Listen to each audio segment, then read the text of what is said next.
Hmm. You know, I think I actually cut this piece right. What are the odds? Or should I go up a little higher? Oh, hey.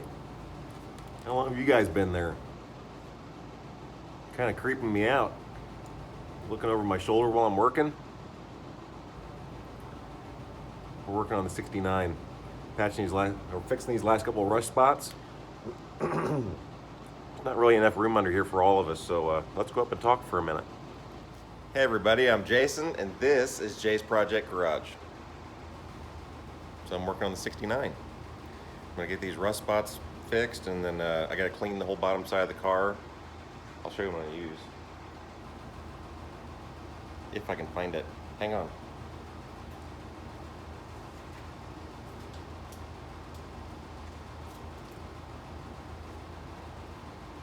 I need to get more of these. These go by all kinds of different names. Stripper disc, cookie wheels, all kinds of different stuff, but it goes on a 4.5-inch grinder.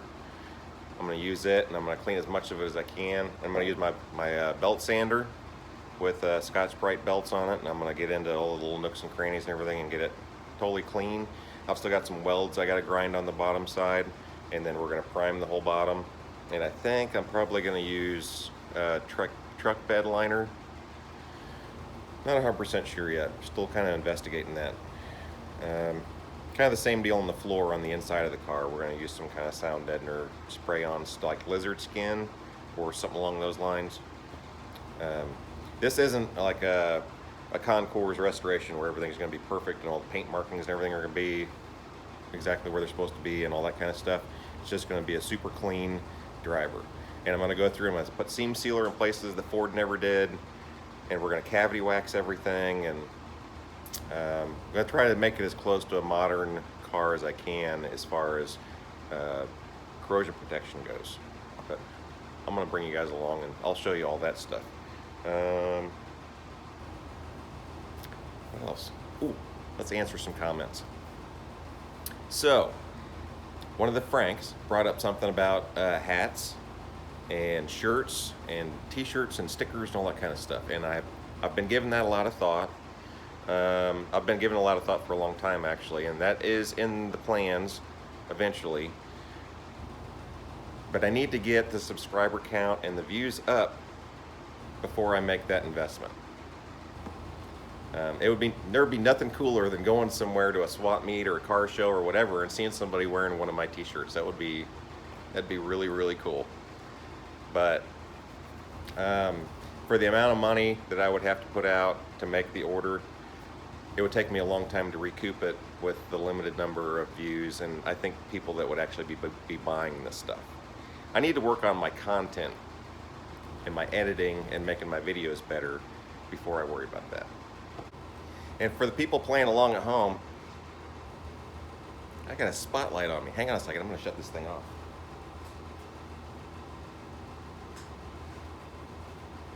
Is that better? It was weird. I got a little bit of natural light coming in, and this one light, that one new one I put up, is like a freaking spotlight. Anyway, for those playing along at home, I have not forgotten about the giveaway. But I've dropped multiple movie quotes throughout my videos here and there, and no one's ever gotten any of them.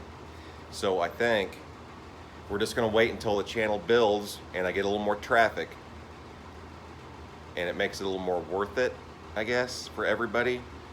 I'll just randomly start giving stuff away on videos. I'm not gonna do the movie quote thing.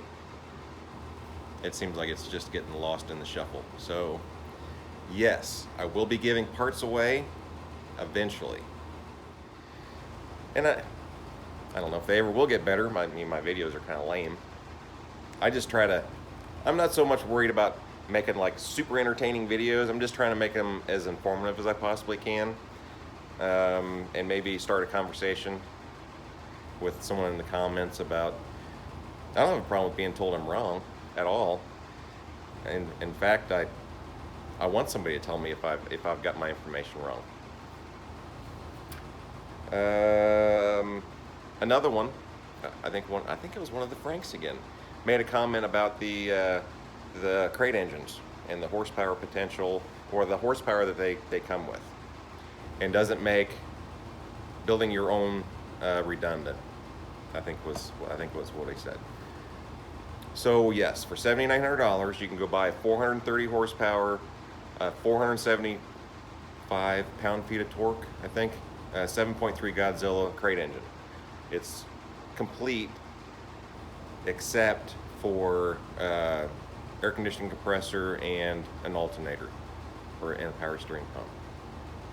I'd have to go back and read. I don't remember for sure, but I know there's some accessory stuff that's not included that you'll have to figure in, like we were talking about in the economics thing in the last video. You'll have to go back and you'll have to get the pieces that are going to work for your car. So that's just more expense that you're going to have to add on to the total. Do I think it makes it redundant? No. And here's why. There's a lot of guys, kind of myself included a little bit. I mean, yes, I have the money to go buy one, but I don't want to spend all of that money all at once. And there's a lot of guys that are that way. They either can't or don't want to spend $8,000 all in one big chunk. So they'll piece it out over the course of time. They'll buy a set of cylinder heads when they can. They'll buy an intake when they can. They'll buy a camshaft when they can. There's a lot of people that if they have the money sitting in the bank, or they try to save it up, they'll spend it on something else. So as they're trying to work their way towards $8,000, they're doing this. My daughter's kind of in the same boat. She's saving all of her money from her. She works at a car wash while she's in school. She saves as much of her money as she can. She puts in her savings account. I think she's up to $3,500 or $4,000, something like that. And her plan is to either have enough for a big down payment, or to have enough to pay cash for a new or newer car or truck. And she loves her Ranger, and she's talking about getting either a Maverick or a Ranger. She just likes trucks. And my 14-year-old daughter, getting ready to be 15, is kind of in the same boat. She likes trucks too. So I'm on the hunt for another Ranger. So if you're around here somewhere, anywhere in Indiana, and you got something for sale that's reasonable that needs some work, let me know. So they'll buy parts over the course of time, and then they'll eventually have enough to where they can put an engine together, and they'll get their 400 or 450 horsepower or whatever. On a 5-liter, 400 horsepower, honestly, is as easy as heads, cam, and intake. You can do it with a stock bottom end. You might have to fly cut the pistons, but you can do it with a stock bottom end 5-liter. I've done it a bunch of times. Dyno proven 400 horsepower. The one of them that I've used as an example a couple times in videos was 30 over 5-liter. I think they were Hyper Eutectics. I think they were Speed Pro Hyper Eutectic pistons because of the power level, and we weren't going power out or anything else. The Hyper Eutectics will work great, and they have. I mean, the guy's been beating the hell out of it for 3 or 4 years, at least 4 years now. AFR 185s, Trick Flow Stage 1, Holley System Max 2 intake, 24-pound injectors. I think it was a 70 millimeter throttle body and a 75 millimeter mass air. If memory serves me right, it's been a minute. Nothing trick whatsoever, and it made 341 horsepower to the tire. You know, if you do the math, that's pretty darn close to 400 horsepower with 15% drivetrain loss. So, and we built that engine for less than what we could have bought a crate engine for. I do a little horse trading sometimes. The 5-liter that come out of his car, there was absolutely nothing wrong with it. It wasn't anything special. It had some camshaft in it, had a set of Cobra bolt-down roller rockers in it, and some other stuff. And I took that in trade as for part of the labor, just because it was a good engine. I think I knocked like $300 or something off the bill. But he's been super happy with it. And it was another one of those deals where he just bought parts as he could, and when he was ready, I told him what parts to buy. We started collecting parts, and when he was ready, hey Jason, I've got enough cash where we can finish this thing out. I'll bring you the car and the parts, and okay, that's what we did. So no, I don't think crate engines make 400 or 450 horsepower builds redundant at all. There's a lot, and honestly, I'm of the built not bought school, very much. I like knowing that I put every last nut and bolt in something. I like the fact that I didn't go buy a brand new house. I didn't have one built. I rebuilt this entire thing. Every screw and nail that's in this house, every inch of wire, everything I did all by myself. And I'm pretty proud of that fact. It's the same with all my engines and cars and everything else. The only thing that I will farm out, some of them, is some transmission stuff. I can do C4s, turbo 350s, turbo 400s, that kind of stuff, and C6s. But you start getting into overdrives and electronics and everything else, and no, I am not interested. And some manuals, because some of the manual transmissions are just super complicated, and you have to have the right tools to measure the shims and everything else that have to go in them to make sure everything's perfect, and I'll let somebody else do it. 5.0 Tustin can put T5s together, and he's done enough of them where you can just feel if it's right or not. I don't do enough to be to that point, so I'm gonna keep going on the 69, and I'll bring you guys along a little bit, and we'll start patching these floors in. I mean, you guys could have told me that I had a big smudge on the lens in the last couple clips. It's all blurry and stuff. And I don't feel like reshooting it. I mean, I got stuff I gotta do. On this, basically all I did is I just went, about an inch past on the rust holes. We've talked about it in other videos on the front. You got a rust spot that's this big on the outside of a frame rail or something. It doesn't look like it's that big of a deal. You can just put a little patch in it. Well, that rust spot's actually that big because there's a lot of rust in between the two panels. And this wasn't any different. I mean, this just had a couple little rust spots, but I went ahead and cut a big chunk out, knowing that rust was a lot more extensive than what I could see just by a visual with all the stuff still on it. So all I'm doing is I cut this out, I cut a piece to replace it, and I'm gonna go in and I'm gonna clean all the rust out between the two. I'm gonna use a weld-through primer, and then we're gonna weld this piece in. I'm probably not gonna do all that stuff on camera. Who wants to watch me weld? But basically what I did is when I cut this piece, I cut it bigger than it actually needed to be. And what I'm gonna do is I'm gonna get it positioned. I'm gonna cut this the rest of the way out so this gets butt welded. I don't want to overlap it. But this, I'm gonna weld it across the back first, and then I'm gonna use the car to bend it around. This sheet metal's thin enough where I can do that. There's a lot of times where you don't have to preform this thing and keep putting it up here. You can just start welding it and then bend it around and make it work. This has a reinforcement in it, and this is going to help me get my shape. Might have to do a little bit of hammering on it and try not to make hammer tracks and everything in the sheet metal, and I can work it around.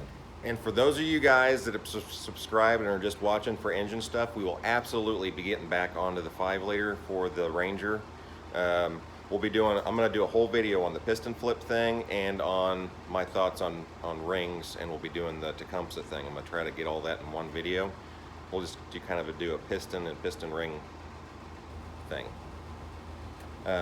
But we still have to do the 350 for the boat. I'm going to take 3 different engines and make one good one.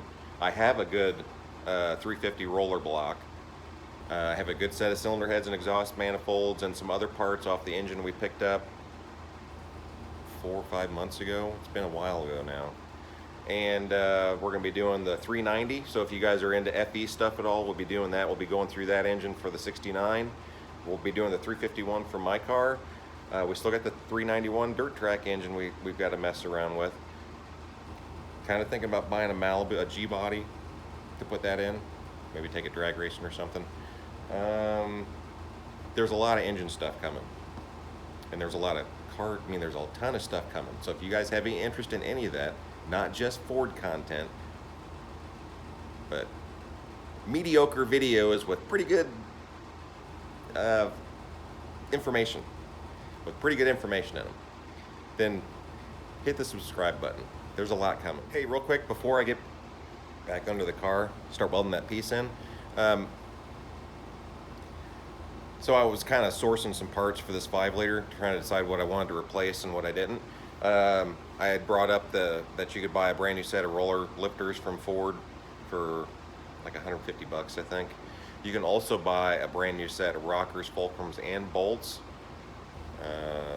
There's a couple different websites, but they're like 140 bucks, and you can replace all that stuff. So 150 bucks for the lifters, 140 or 150 bucks for the rockers, and you can buy a set of push rods for like 40 bucks. So I can replace the whole valve train.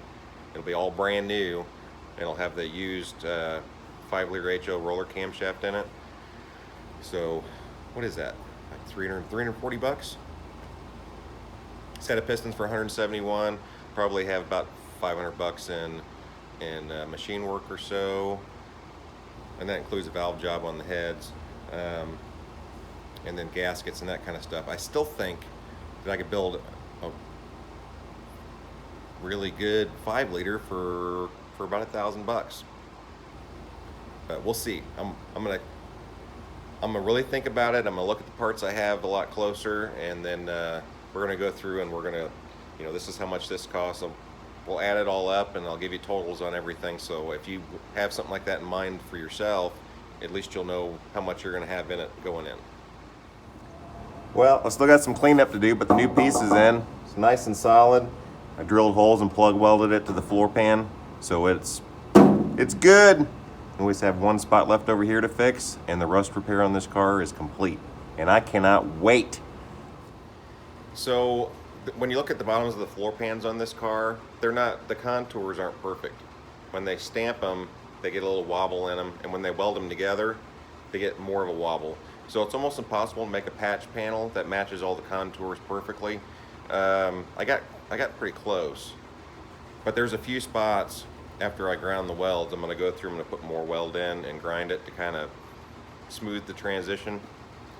I'm not going to worry about going underneath this thing, I don't think, and like doing body work to make it perfect, because we're going to be probably doing a bed liner material of some sort on the bottom, and it's going to hide some ugly. But it's solid, everything's welded together well, it'll all be seam sealed, and it'll be fine. So is that it? Is that all I got? I think that's all I got for now.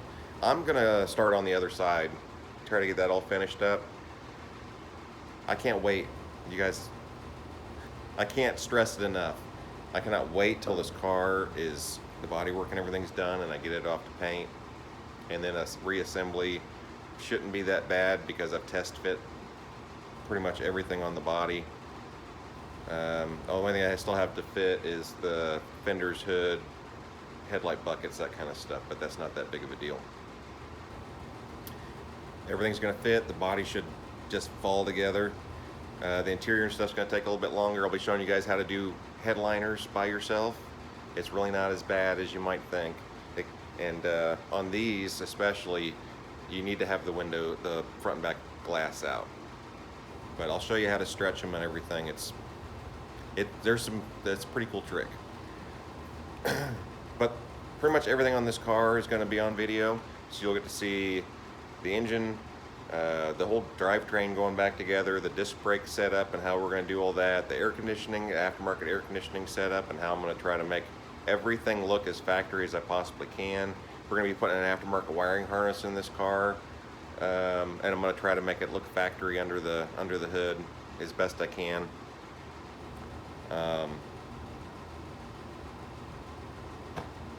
But there's a lot of stuff coming, I swear. I work on a lot of stuff off camera, so it looks like, hey, he's not making a whole lot of progress on anything, but actually I am. I just can't stay on one thing until it's finished all the time. And I have to kind of jump around a little bit.